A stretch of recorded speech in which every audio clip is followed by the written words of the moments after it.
Yo guys, balik lagi nih sama gue di channel kesayangan kalian. Kali ini gue bakal lanjutin cerita The Lord of Dragon part ke-5. Sebelumnya makasih banget yang udah nonton sampai part 4. Ya, jadi gini nih.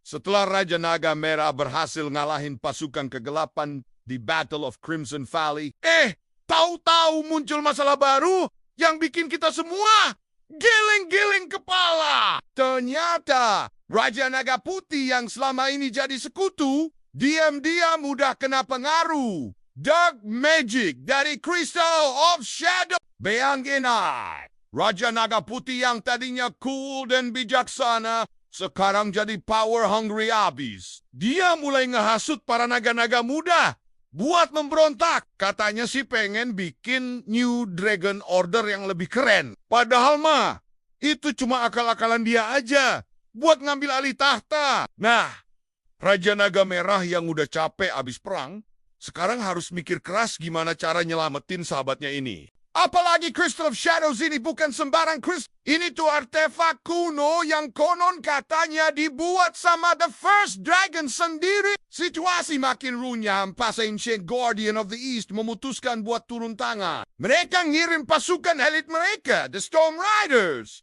buat beresin masalah ini. Ya elah, bukannya bantu malah bikin tambah complicated. Soalnya Storm Riders ini terkenal brutal dan gak kenal ampun kalau udah beraksi. Di tengah kekacauan ini, muncul karakter baru nih guys. Namanya Luna.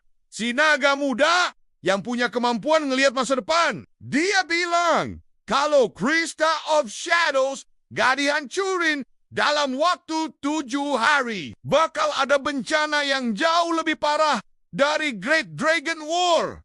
Raja Naga Merah akhirnya mutusin buat nyusun tim rahasia. Ada Phoenix sang penyembuh, Thunder Drake si ahli strategi, dan Shadowwing yang jago nyusup. Misi nyusup ke kastil Raja Naga Putih buat nyuri Crystal of Shadows dan ancurin tuh barang terkutuk.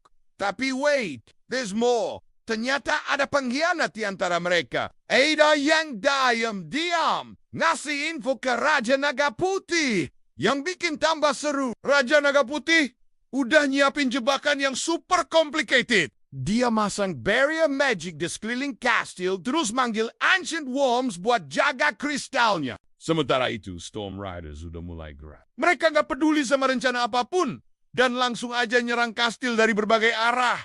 Chaos total deh pokoknya. Raja Naga Merah harus cepat bertindak sebelum Storm Riders bikin everything jadi hancur lebur. Luna yang punya vision tentang masa depan tiba-tiba ngelihat sesuatu yang mengejutkan. Crystal of Shadows ternyata bukan cuma ngendaliin Raja Naga Putih, tapi juga slowly, tapi pasti cut up semua naga yang ada di dekat. Dan yang lebih parah, kristal ini sebenarnya adalah portal buat manggil Ancient Evil yang udah dikurung ribuan tahun. Nah guys, gimana tuh kelanjutannya? Siapa pengkhianatnya? Apakah Raja Naga Merah berhasil nyelamatin sahabatnya? Terus gimana nasib Crystal of Shadows? Penasaran kan?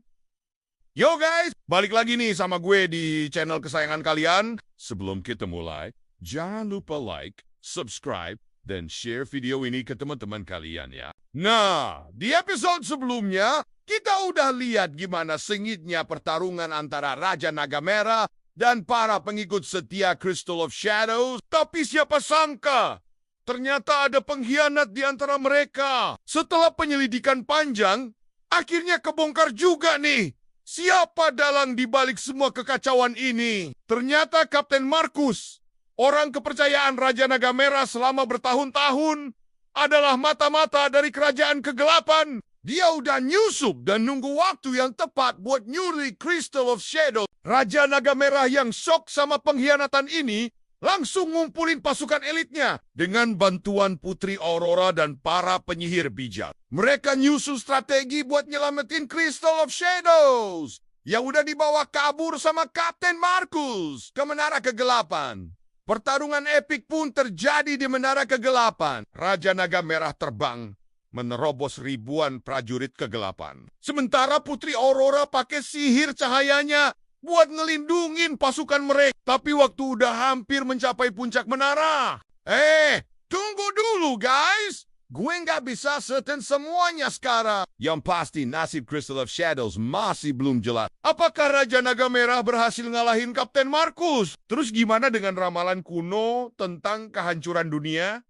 Kalau Crystal jatuh ke tangan yang salah, penasaran kan? Makanya stay tune terus di channel ini. Episode selanjutnya bakal lebih seru dan bikin kalian deg.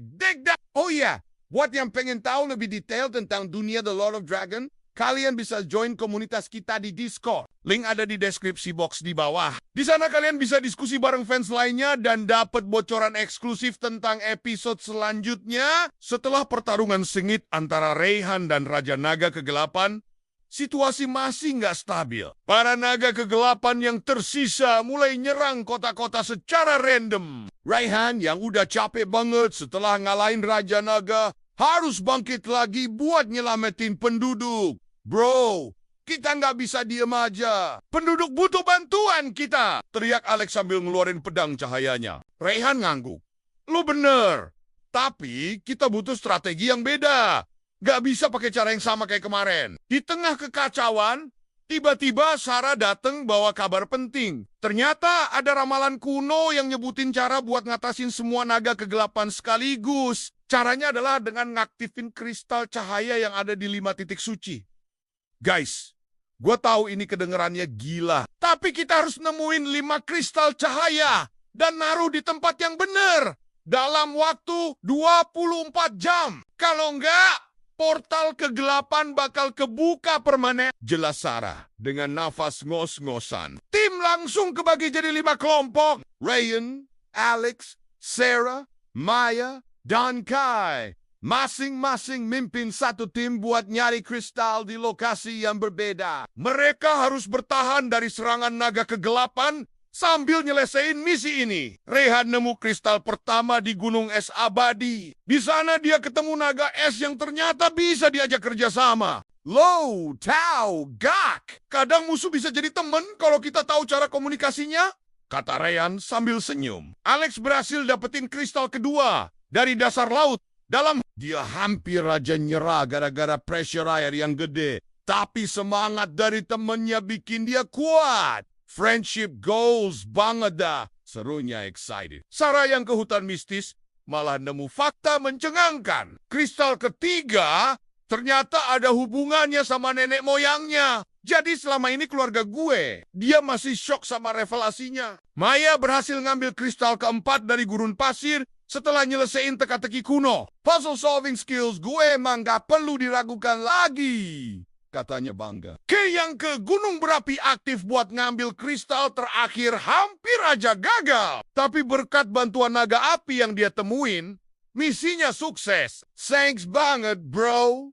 Lo, the real MVP, ucapnya ke sang naga. Waktu udah mepet banget nih guys. Tim cuma punya waktu 1 jam buat naruh semua kristal di tempatnya. Mereka semua balik ke titik kumpul dengan nafas terengah-engah guys. Ada yang aneh nih, kata Sarah tiba-tiba.